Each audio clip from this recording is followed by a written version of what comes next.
All right, everybody, welcome here. This is the Federal Reserve announcement decision right here. We're a few minutes away. We're going to get into lots of chart action and explore everything that's going on. Going into the announcement, I want to hear the announcement and then ultimately look at what the charts are doing. So let's quickly jump over here. We know the NASDAQ is trading lower on the day. This is on the back of tech earnings. It's basically a sell the news event.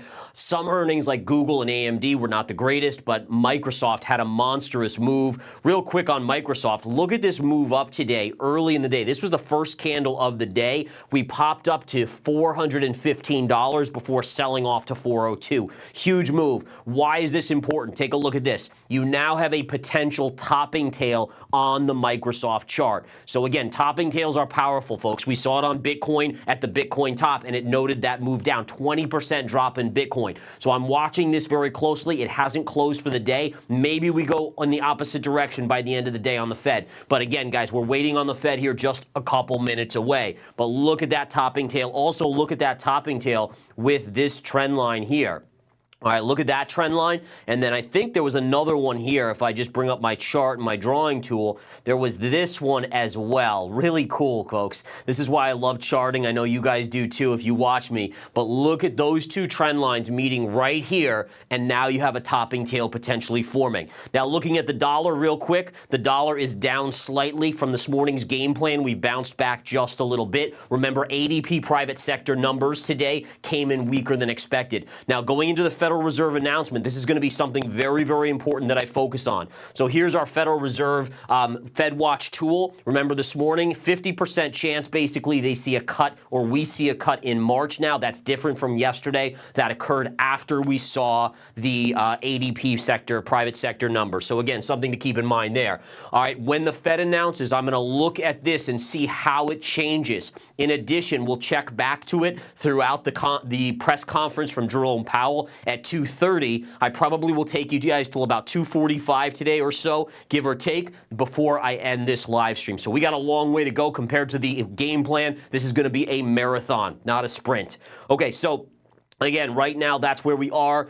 Expectations, just a reminder here, guys, expectations for the Federal Reserve is that there will be no cut today. The question that we're all waiting to hear is, what is their language coming out? What's the language from Jerome Powell and Fed officials in terms of, are they hawkish or are they more dovish than the market anticipates? I personally don't think they've loved the fact that the markets keep hitting new all-time highs. I think that ultimately puts them at a little bit of a disadvantage, because a move up in equity prices in risk assets can increase the chance that inflation roars back. Remember, the CPI that just came out about a week ago or so, we saw the CPI starting to creep higher, even though the PCE number did come down. So which one's correct? Which one ultimately is going to guide us? Remember, oil has started to move back up. We've seen wheat, even wheat starting to break a little bit to the upside. In fact, the wheat chart is a very, very interesting chart here that I'm keeping an eye on. Look at this. Look at this beautiful pattern on wheat, guys. I love this setup here.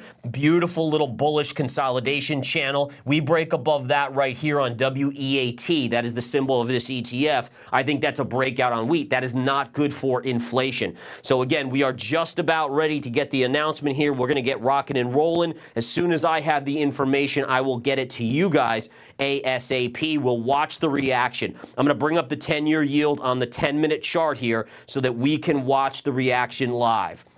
All right, so this is usually, I'm going to walk you step by step through what I look at. The 3-4 things that I look at when I hear a Fed decision. All right, I hear what they say, but more importantly, what is the market doing? What's the 10-year doing? What's the dollar doing on a 10-minute chart? How is that reacting initially? You can see the 10-minute chart this morning, big sell on ADP, and we've slowly come back. So here we go, guys. Let's see what happens here. This is it. All right, so we should be getting, I don't have the headlines out yet, but we're starting to downtick on this. Now we're starting to uptick a little bit. The Fed decision has been released. Again, I'm going to wait to hear. We're starting to rally on the U.S. dollar. Generally, that's a negative. Let's flip over to the 10-year yield. 10-year yield's popping. We are still below 4%. Man, I feel like I'm at an auction here. All right, let's jump to the markets. How are the markets behaving? The NASDAQ initially pulling back just a little bit here. Again, we'll see on that one. And I'm just bringing up here. I'm just bringing up my phone on the side so I can hear this. Here we go, guys. Let's watch this. Leaving rates unchanged. Big changes to the statement. of changing the funds rate, setting out the circumstances. So making multiple changes. Maybe you're nebulous, but maybe even a bit hawkish, depends on where you come from. Maybe a little bit on the hawkish side here. That's why we're seeing the markets downtick and yields in the dollar pushing up. Reduce the target range until it has gained greater confidence that inflation is moving sustainably towards 2%. Later says inflation has eased, but that it remains elevated. Inflation has eased, but it has remained elevated. So it sounds like a little bit of a hawkish Fed here, guys. So again, I'm just getting out the initial statement here. So basically what the Fed is saying is that, yes, they think that overall inflation has eased, but generally they're concerned about it roaring back, which, by the way, if you look at the 1970s, this is what it did. It popped up, came down, everyone claimed victory, and then we know what ended up happening. It went like this, right? So that is the kicker. That's what, and listen, in all fairness, to give credit to Jerome Powell, he has said that for the last year, that the Fed does not want to repeat what Paul Volcker went through. So they're reiterating that right now. Again, honestly, not a huge sell-off in the markets just yet. Let's flip back to the chart of the dollar. A little bit of a pop on the dollar. Notice again, if we're looking at resistance on the dollar, we're basically just underneath this little area from earlier today. So that to me is going to be a level to watch. If the dollar breaks through there, then this could get nasty. But as long as we stay here or under, probably the markets are not going to get too panicked about this, since we're just retracing to some of those levels from earlier today. US 10-year, again, we just popped as high as 4%. That basically just gave us a little bit of resistance there at 4% even number. And then we've pulled back just a little bit. Just looking at this chart real quick, on the 10-year yield, you can see right here, pivot low right here, bring it across. We have that, and we have this area right here as well, kind of right in that upper area that we went to. So again, we've kind of jumped into resistance on a few of the metrics, the dollar and the 10-year, but as of now, we're pulling back just a little. Now, this is the initial reaction, remember. The initial reaction is just the statement. The bigger thing, and we've seen this historically, is that the bigger move comes when the press conference starts and continues, because Jerome Powell will give us more insights into what exactly they're seeing. They're going to get Q&A, they're going to get all this kind of stuff, and we'll get usually the bigger move comes at that 2:30 time frame. So until 2:30, when we start this press conference, I'm going to look at charts. We're going to go through metrics. I'm going to have Dr. B here from the trading floor join me in just a few minutes, and we'll kind of get into that stuff as well. Looking at the Qs again, a little bit of a drop there on the day. Now again, remember, Qs are already under pressure today from the announcement of earnings. The big thing, so just let's go over the Qs chart. What are some levels on the Qs to watch here? So there's a couple levels that are unbelievably important. If you want this bull market to stay intact, I'm going to go over them right now. So first and foremost, look at where the top was. All right, so again, we zoom out on this chart. We go all the way back to COVID. Pivot low right here. Right here, all right, to this high, and right to the high where we made the high. We then have this low, to this low, to this low, right to that high. Now, what's amazing is this, just a week ago or so, when this happened, I highlighted the topping tail on the Qs to you guys. Remember this. There's your topping tail right there. And look at how the market struggled, and then broke down on the Qs. The other thing to remind you guys of is, remember the semiconductor measured move, one of my favorite tools to use in markets. This is just amazing here. And again, we basically had a measured move on the semis from here to here. That is a dollar amount of about $111, $112. That exactly mirrored this, and that's why it's called a measured move. So sure enough, you know, maybe a lot of people thought I was crazy when I was talking about that, but then what did we see just going into last weekend here, which was freaking amazing? Number one, we had a daily reversal candle. Number two, if I flip to the weekly chart, what kind of candle is that? Topping tail.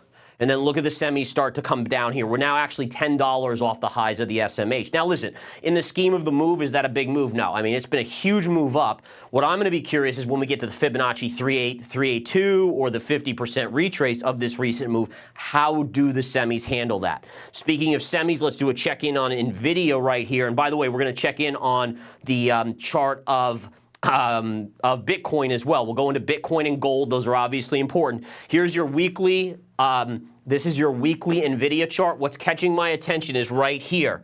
See how you're getting tails on top? That tells me there's distribution. That's big money selling into small money. All right, you get the tails on top. There's something called a three-tail theory. It's not formed yet. We need another candle. But a three-tail theory is one of the most bearish signals you can get in the market if you have it at the high of a chart like this. We only have 2 candles, so it's not there yet. But it is something I'm keeping a very close eye on. Let's go to Bitcoin's chart real quick here, BTC USD. And again, really what we're seeing on Bitcoin today is actually a little bit of a move up here. Not too shabby. So again, starting to see Bitcoin try to reattack this resistance line right there. We'll keep an eye on that. Let me go back to the dollar. The dollar still remains higher on the day. And right here we have the 10-year yield is still higher as well. Let's look at gold. Let's flip over to gold. Gold continues to be up on the day. Not a huge move yet on gold though. Again, I like the fact that the dollar has bounced up a little bit or gone up a little bit, and gold is still holding a good chunk of its gains. That continues to give me some bullish bias on gold, even with the markets trending near the highs here. Russell, a little bit of a sell-off on the Russell here intraday, although we are bouncing back just a little bit as well. Let me just go to the Spiders chart here, S&P 500. And the Spiders, again, actually the Spiders made a new low here. Nice little drop on the Spiders. But again, look at this. We're holding this pivot low here. Take a look at this. See this low right through here, here, and here? Basically, it's a line. And look at that. We're now back above that. So this, to me, on a closing in, this is the 10-minute chart. So keep in mind, we're really getting intraday here, intraday action. Not so much the big picture, but much more on a smaller time frame.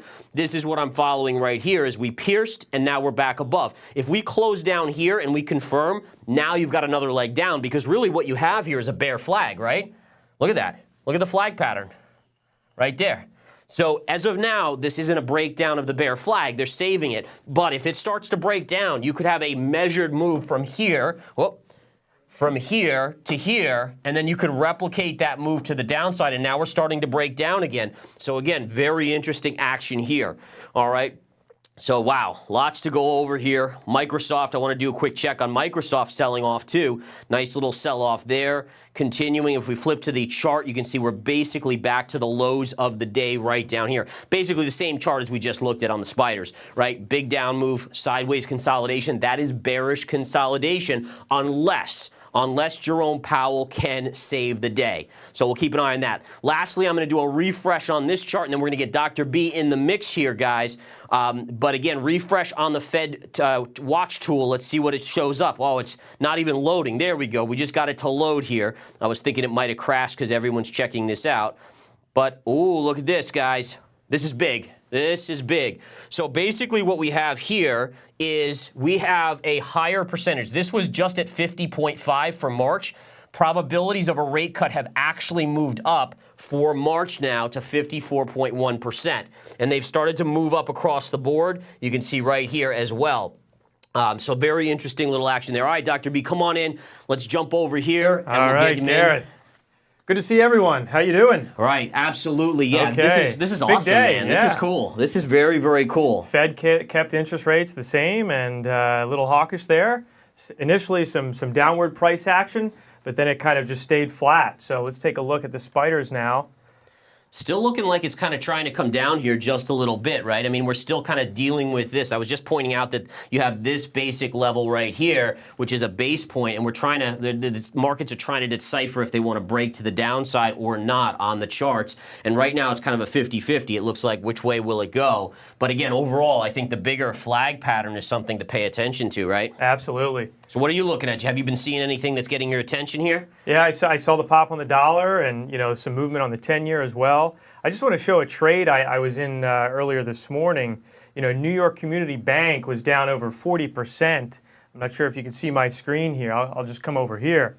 So if you take a look at this chart right here, it was down over 40% into this nice support level. And this bounced significantly. If you look at the 10-minute chart, the RSI was around like 3 or 4. So we caught this trade this morning in the trading floor, and then also a trade we had this morning on AMAT. This was down over 3 or 4%, and I had a nice trend line here Let's just see if I can put it together. I'll tell you what, I'll work on this and Perfect. Gareth, Come right keep back going. here. All right, absolutely, guys. So we just closed the candle on the 10-minute spiders here. I want to put in an official line right here so we can really track this. It did close below. This is not confirmed, though, guys. Again, I know the word confirmation kind of seems a little wacky to a lot of you. You haven't learned that probably. But one thing I've learned is that institutions love to play games, and they love to whip markets and take out stops one way, take out stops the other way. So what I look for is I want to see a close below the line, but then you need a confirming candle that makes a lower low. As of now, look, they're trying to rescue it. They're trying to rescue it right here. So there's no confirmation. If it actually does confirm, that's where the probabilities move from basically being a 50-50, is it a real breakdown, to probably about a 70 to 80% chance that it's going much, much lower. So that's something I'm keeping a very close eye on right now with this. And again, those Fed Watch tools, interesting action. U.S. 10-year again, still inching up a little bit, but still below 4%. We still kind of got right back to that level here. There's a little bit of resistance right here, which we pierced here, and it's still holding underneath there. So as of now, it's not a big, to be honest, as of now, it's not a huge reaction. No. And I think it's 2:30 is going to be the time when things really, decipher which way the market's going to go here. Absolutely. So, well, very good. So take a look at this chart here on AMAT. I've got the 10-minute pulled up. So there was this trend line here that came in on the 10-minute. It pierced that trend line. There was actually a gap fill down here around 160.57. This is a trade we had in the trading floor this morning. And if you zoom in even further, say to the 5-minute chart, you can see this nice falling wedge pattern. You can see the bullish divergence down here. Hey, can you move over a little so they can see the divergence there? Yeah, sure, absolutely. So yeah, if you can really show that divergence there, because I think that's super important to look at. This is a technique that Dr. B's been analyzing, and it's been working amazingly well. Basically finding these tight wedges on a very short time frame and looking for the very short time frame divergence. And you can see right there a little positive divergence as the downslope really was pretty dramatic in terms of the selling. Yeah. So it's it's kind of one of those things you'd call obvious, right? It's not like there's no ambiguity here. No, it's very obvious. As soon as the pattern breaks out, and you can see this break right here. Clearly, there was the break of this pattern. So yeah, very exciting trade we had this morning. Nice, and for those of you guys that don't know, that's the live day trading room at In the Money Stocks, which will obviously be moving over to Verified Investing in a couple weeks when the new website launches. I'm on the mic live, Dr. B's on there, head trader Ben's on there, and we basically guide and call out our trades. As we take them, we tell the live trading room, guys, we're buying this or we're shorting this. All right, we just exited at this price. And basically we have a great group of people there that follow us, and they actually, a lot of them have taken all the courses, and they participate, and they give out great trades too. It's fantastic. Fantastic, yep. By the way, doesn't mean we don't have a loser. I've had plenty of losers, but it's all about probabilities, right? 100%. It's all about probabilities. All right, so let's check in. I just want to check in here. A little bit of a bounce on the Russell. The Russell getting a small bounce here. Nothing again yet getting my attention. The markets seem to basically be at a point where we're just kind of waiting now. I think you're right. We have about just over 15 minutes until we get into that. Is there any other charts that you've been kind of, regardless of the Federal Reserve and all that stuff, but any other charts that you've been kind of eyeing? Pfizer is into a really nice level here, multi-decade support. I think there was a pivot level from 1998 that we saw yesterday. I saw this chart. Let's see. So the price is right around 27.35. And if you look at this pivot low, hopefully you can see this pivot low back here in 98, okay? Actually, I'm going to go on this side. There you go. And just have to get used to the studio here. I'm used to the ER, not the studio. And now he's precision cutting charts and scalps. There we go. So yeah, you had this level right down here in 1998. Pfizer is into that level right now. There was some other support in this area too. And the other thing is it had a monthly bottoming tail. So that's a very powerful reversal signal. So this is a great area for a swing long trade. You also have this double bottom as well here. I'm not sure if you can see that. Yep. So Pfizer for sure. Yeah. Yeah, it looks interesting for sure. And then the other one, and I talked about this in the game plan, but as soon as I read that the Chinese investors were paying up to 40% premiums to invest in ETF/funds that invest in U.S. equities, to me it's like, okay, maybe the Chinese markets. And again, I'm always very hesitant I want to make sure everyone knows I'm not endorsing investing in China because there's extreme risks there with Taiwan and everything. But on a shorter term basis with a small percentage of my account, I'm willing to nibble when the charts are right? And for me at least, you look at the K-Web here, the K-Web has this nice kind of bullish flag. It's really a long flag. I mean, you don't get usually year-long flag patterns like this, but I love that it hasn't. And then by the way, look at that candle right there, bottoming tail. That was a bottoming tail right there. Amazing. So again, the idea is if this can break out above here, it has some potential upside. I'm going to change back. I put my color on purple there for the white chart. Now we're going to go back to yellow, but this is your kind of level right in there. And I thought that what was interesting about today is that initially the China stocks were down, and then we saw them rebound and actually turn green on the day versus the stock market. So look at this on the chart here. Look at this is where we open, and look at all these green candles. Like buyers just came in like crazy. Incredible. And now it's just kind of consolidating, but this is in reverse to what the stock market's doing, which is kind of in the opposite down here phase. Yep. And I think the idea here is that as money kind of exits some of these mega cap names, they're looking for a home. Oh, yeah. So that's the Russell maybe. Russell's down a little bit today, or China. We've been talking a lot about, the Chinese markets on the trading floor this week and last week, and talking about how if you look at the highs on the FXI, for example, that's the large cap ETF of China, they haven't retraced their highs ever, right? They were at $73. We're down at almost $19 on the FXI.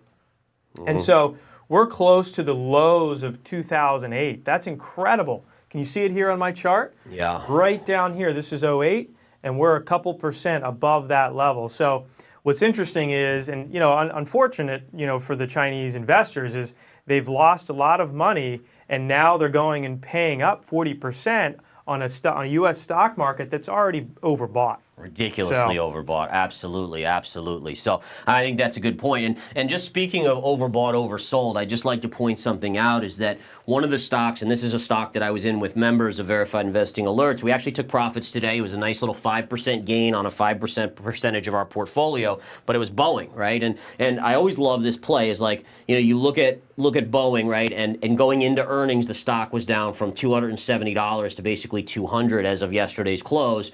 And so expectations are low.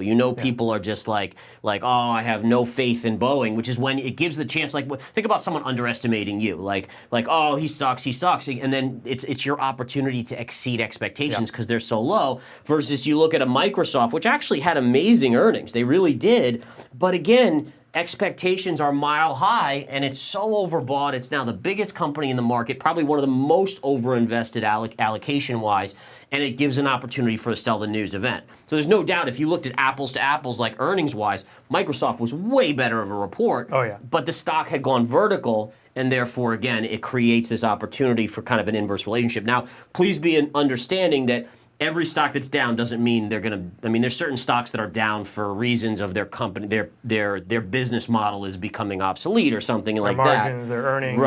Right. Sure. But in Boeing's case, it's still a blue chip. It's still a blue chip. It still ultimately will make money and probably will for quite some time. I think that's a key point that Gareth has actually taught me is, if you have a stock that's going up and it's coming into earnings, the earnings have to be sky high. They have to be so much better to push that stock even higher. So definitely something to consider, coming into earnings. Yeah, absolutely. All right, we're going to do a check back on the markets here, guys. Just going to go back to the 10-year yield here. 10-year yield still up a little bit, but honestly not that much. But will it change at 2:30 when Jerome Powell starts to talk? And again, looks like that's about 10 minutes away from now. So we'll keep looking at different charts out there and see what's going on. The U.S. dollar still with a slight gain to it as well, but really minimal gain here. I do want to go to the monthly dollar chart here. For a couple reasons. I'm going to clear off. Let's do a full breakdown of the U.S. dollar chart because I do think it's interesting. So this is the monthly longer-term chart of the U.S. dollar. And there's no doubt that you're making basically lower highs, right? So we always hear about the de-dollarization. We hear about eventually the demise of the dollar. And then everyone's surprised when the dollar still rallies up. But if you look at the bigger time frame, there's still no doubt, at least from this high, that it slowly is happening. I mean, overall, at this point, it's slowly happening. It's just going to take a long time. It just doesn't happen overnight, or literally even in a few years.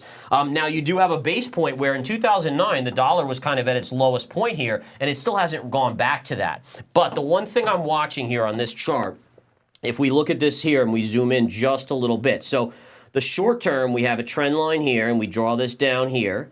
And you basically can see your breakout occur right there. And then I want to just draw another trend line here.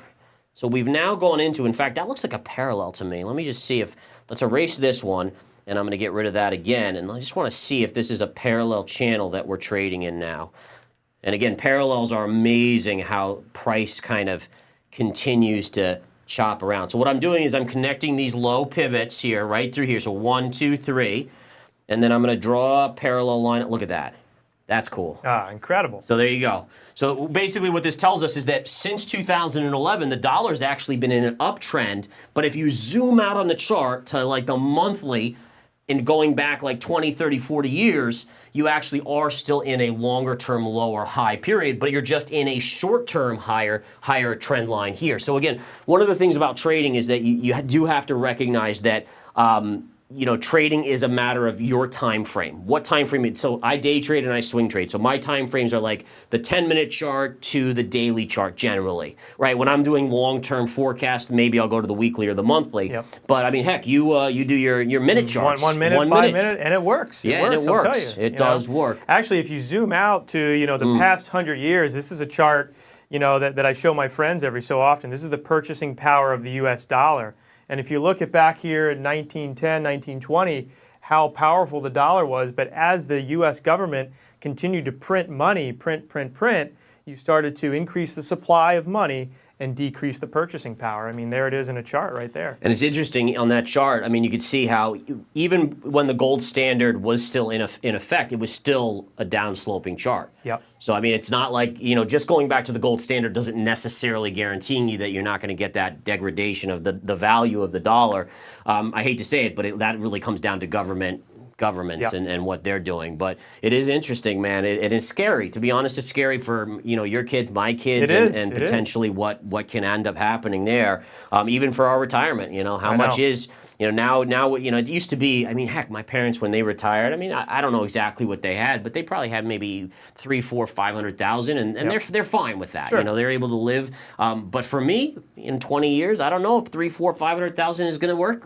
For I'll most tell you, people. I mean, the cost of a popsicle in Tampa is $7, $8, and I'm wondering what it's going to be like in 15, 20 years. It could be $50. Yeah, So- and maybe that's where Bitcoin comes in. Maybe some crypto there. You never little hedge know. against inflation. Yeah. Yeah, just taking a look at the spiders here on the 10-minute. So you do have a pretty decisive breakdown on this bear Bring it a little flag. bit more the other way. Yeah, the other way. Yeah, the other way. there you How go. about that? Okay. You just got it. Yeah, there you go. All right, there you go. Perfect. Very good.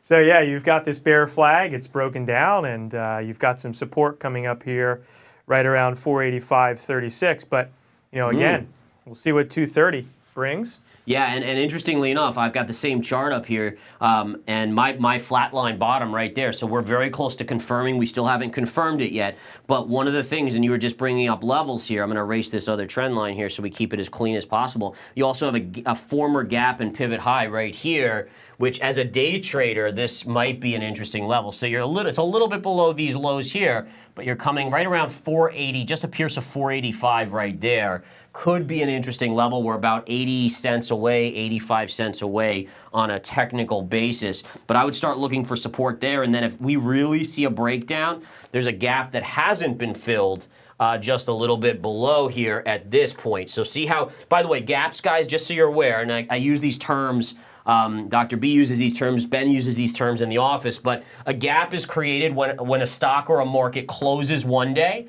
and then opens somewhere else. So if you open up higher, it creates a gap right here. And psychologically, when price falls back to that level, this is where you're going to get support. right? So when we say gap fill, it's price coming back down to a level where we had a gap right there, and we continued on. There was a gap here as well, right? So there's a gap right here, although looks like we very closely filled it right there, but this would be another level at around 482.40-ish, give or take. But I know a lot of these terms maybe people don't fully understand, and I apologize for that. Sure. I'll try to make sure we explain as we go. Yeah, a little more complex. So, if you were looking at this chart, trying to figure out where to get in for a day trade, right? So you've got this 48.40 level. You could definitely enter a position here, but knowing that that gap fill is lower, maybe a smaller position there, and then adding at the gap fill or maybe a pierce of the gap fill. So. Yeah, and that's a technique that we use all the time, folks, is to leg into positions, because I think, once you trade for as many years as I think the fantasy, Dr. B, if you could correct me if I'm wrong, but the fantasy is like you get in, you get out, and everything's great, and you make millions of dollars, and that's not reality. It's not. It's not. No. So the reality of it is I get in probably at least half my positions, I get in and it goes lower than I think it's going to go. Yeah. And what you have to learn as a trader is to be ready. How do you handle that situation, right? So if you go all in, you basically don't have any maneuverability. Yeah. And so, ultimately an oversold chart, whether it hits that first level you showed or the second level you showed, you're going to get a bounce at some point. You have to still be in the game with your average being close enough that if you hit that, you'll get a trading or you'll get the bounce that you need for a long play, right? Yeah, and I think that's the key, right? So, in most fields, right, most professions, you have backup plans. What if this goes wrong?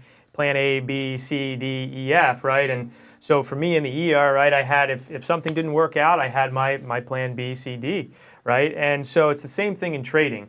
You almost have to expect that level to be pierced and say, okay, no problem, it's pierced, what's the next level? Where's my next add, right? And so really maneuvering through that trade will help you immensely, take either break even on a losing trade or take a much smaller loss than you would have if you had gone in, all in for that one stock or that position size, right at that certain level. So, very important. Very important. I just want to flip back to the daily chart here on the spiders, and we just want to go over some levels that I'm keeping an eye on.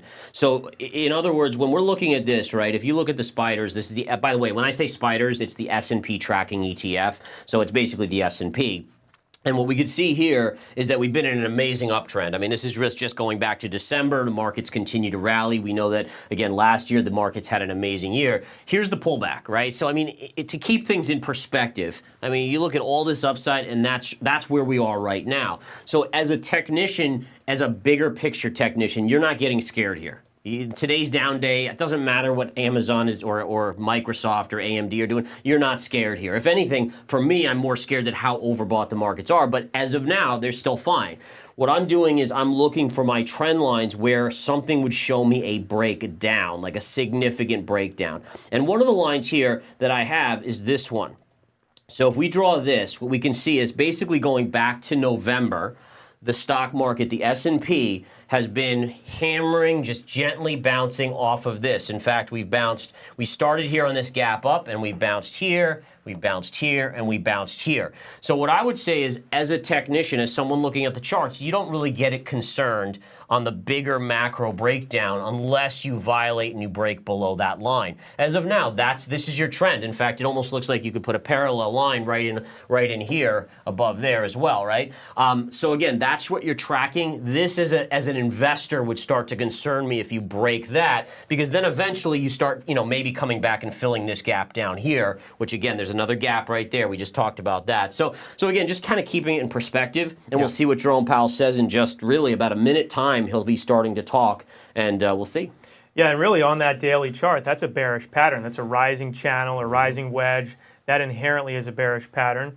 And so if you look at that bottom trend line, based on Gareth's methodology that he developed, that's the fourth or the fifth hit of that trend line, which should break, right?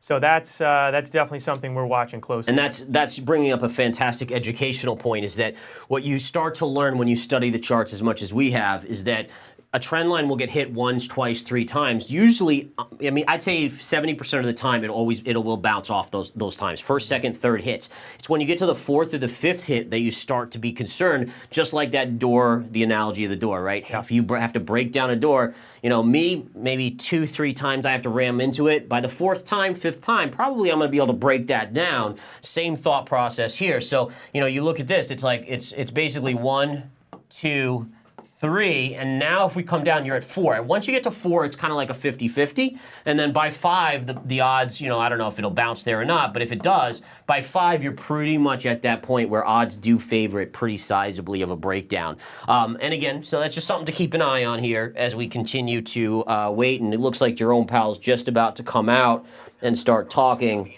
so I'll try to tune us in so we can hear his statements. I'm not sure if I can patch it through, if you guys will hear it on my mic as I'm listening to it here.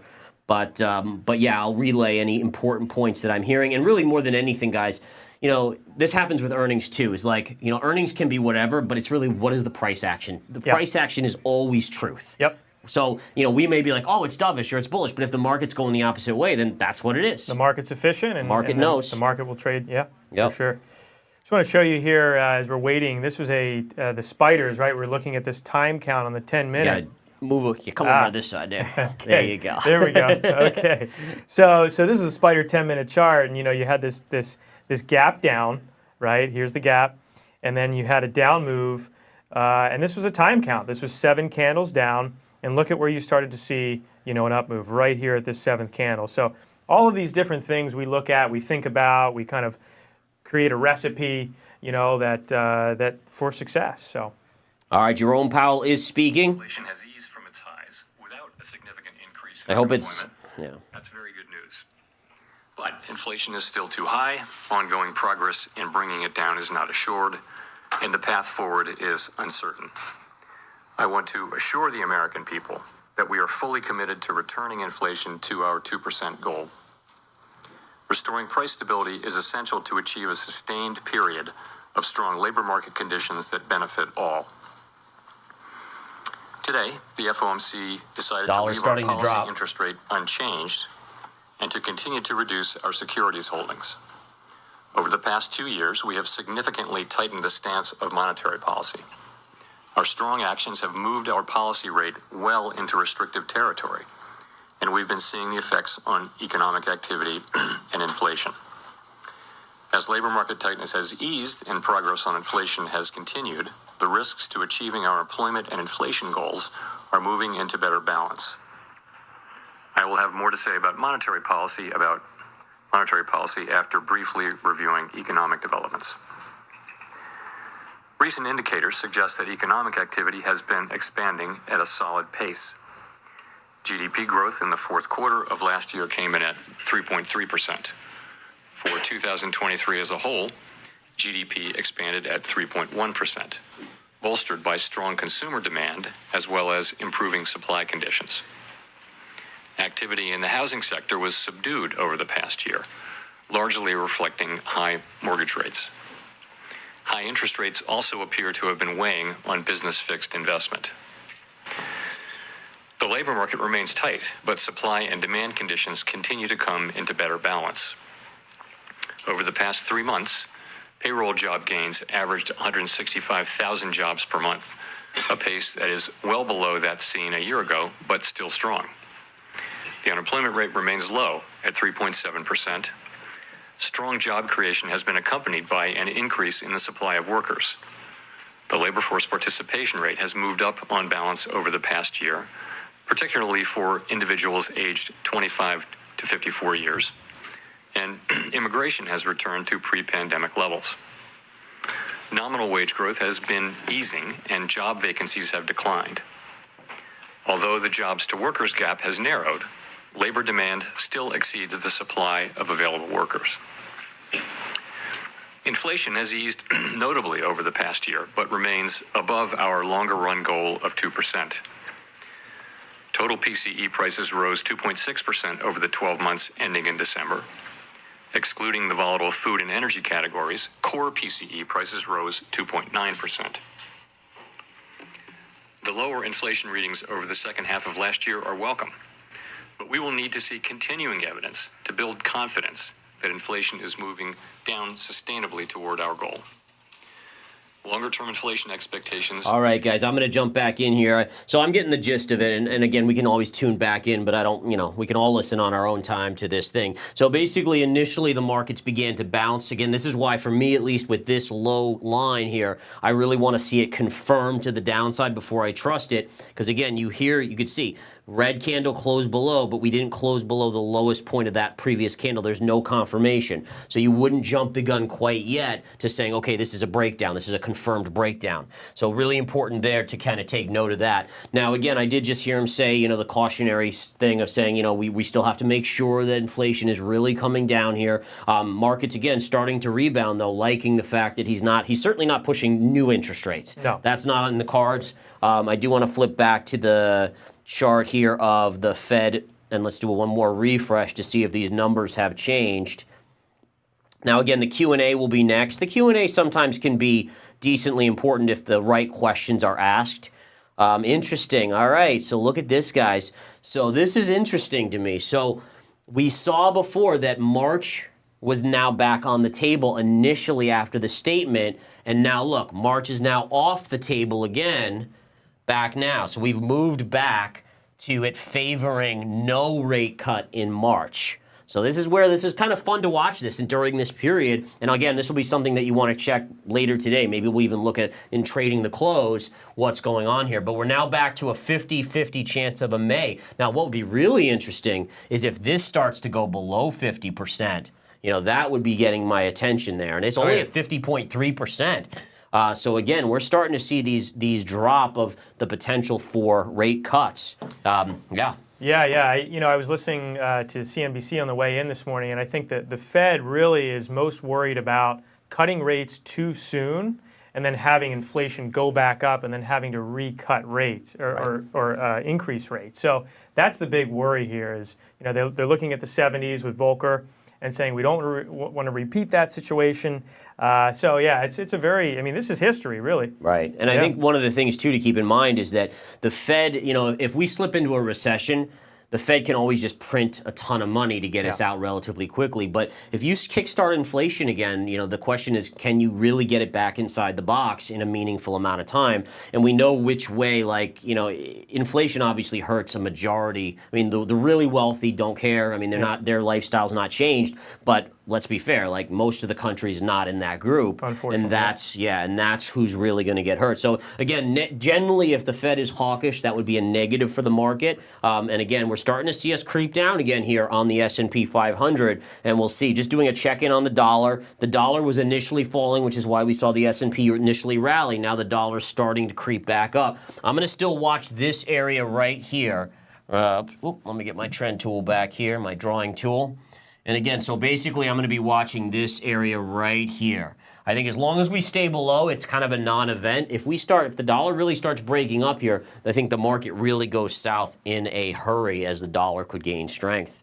Right, and just so you know, right, so if the Fed is hawkish, that means that they're going to keep rates higher for longer, which will put pressure on the economy and thus on the stock market. And so that's why you see the market pull back. Mm-hmm. And by the way, one of the things that maybe is worth expressing here is, why are high rates sometimes bad for stock prices? And the answer is this, is that, if you can get 1% on a bond, right, let's just talk 1% here, versus the stock market where you can make 10% or 15 or last year even more, let's just say 15%, but this one, there's a chance of loss. This one, there's not. Right, so are you willing to take the risk for 15% that you might lose? And a lot of people at a 1% interest rate for 15 return, they'll take this risk. This is the one that wins out. But as interest rates go higher, let's say 5%, which we're basically at on interest rates, that now versus, let's say markets are so overbought, maybe people's expectations for further gains are a little bit lower. Now you're looking, let's just say 10%. Are you still willing to take that risk when you could lose 10% or maybe even more, and a lot more money will flow over to the bond market with higher rates? That's why money comes out of stocks into the bonds, because it's a guaranteed 5% versus the risk. Yeah, you could make 10, but you could also lose 10.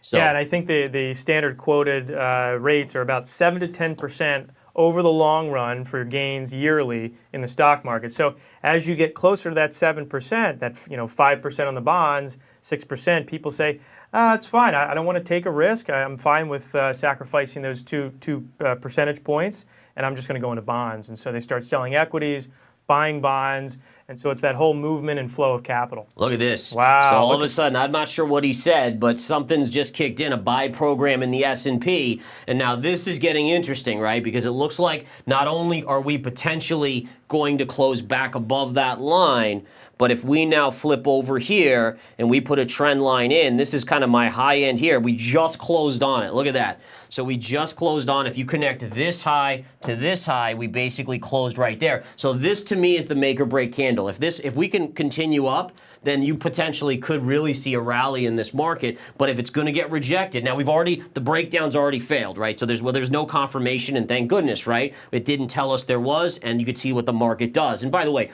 when you have a Fed decision, if you're trying to trade this whip, God bless you. You're better than me, Good right? luck. Like, stay away. Like this is what they call, like, makes you Swiss cheese. Your account Swiss cheese. It just chops it right up.